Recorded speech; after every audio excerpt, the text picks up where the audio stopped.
Hoje iremos falar sobre a estrutura do DNA. O DNA é um tipo de ácido nucleico que armazena a informação genética e características físicas da grande maioria de seres vivos. É ele que orienta a célula na fabricação de novas proteínas e que determina os nossos traços biológicos. Essa molécula é formada por nucleotídeos e apresenta geralmente a forma de uma dupla hélice. Nos organismos eucarióticos, o DNA é encontrado no núcleo da célula, nas mitocôndrias e nos cloroplastos. Nos procariontes, o DNA está localizado em uma região que não é delimitada por membrana, denominada de nucleoide. A molécula do DNA é constituída por 3 substâncias químicas.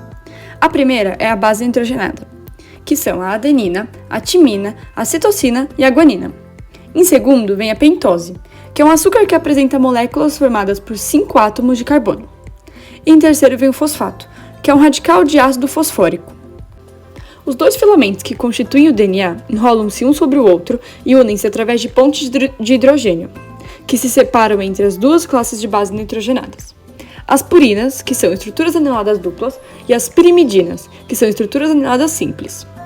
A adenina e a citosina são purinas. A timina e a guanina são pirimidinas. As pontes de hidrogênio são formadas entre os pares de base, AT e CG. Os nucleotídeos são unidos uns aos outros por meio de ligações denominadas fosfodiéster, que são grupos de fosfatos ligando 2 açúcares de 2 nucleotídeos. Nessas ligações, um grupo de fosfato conecta o carbono 3 de um açúcar ao carbono 5 do próximo açúcar. Essa junção dos nucleotídeos forma um padrão típico de repetição de unidade de açúcar-fosfato, que forma a cadeia principal. Essa cadeia principal está ligada às bases nitrogenadas, as quais foram faladas anteriormente. Vamos falar agora um pouco sobre os genes. Esses são informações hereditárias que formam os cromossomos, formados por sequências de pares de bases nitrogenadas, AT ou CG. Determinam tanto as características próprias de cada espécie humana, quanto as características próprias de cada indivíduo. Os organismos complexos, como plantas e animais, possuem 50.000 a 100.000 genes em cromossomos diferentes.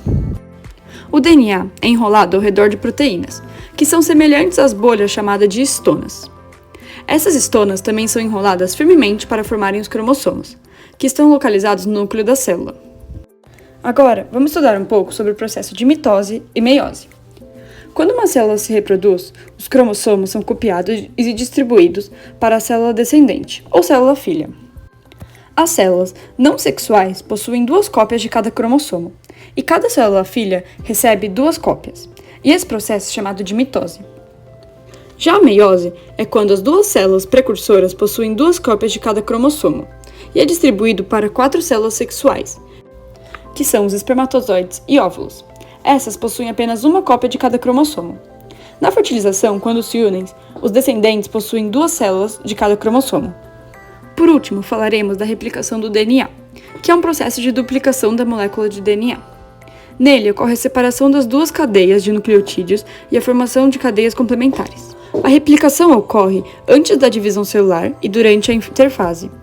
O processo de replicação se inicia com a separação das 2 fitas que formam a molécula de DNA. Em seguida, ocorre a ligação dos nucleotídeos livres no núcleo a um nucleotídeo correspondente em uma das fitas.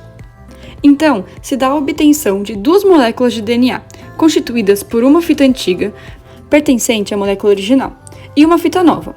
Esse processo é considerado assim semiconservativo. Esse processo serve para a transmissão do material genético, pois quando ocorre a divisão celular, esse material será dividido de forma igual entre as células filhas.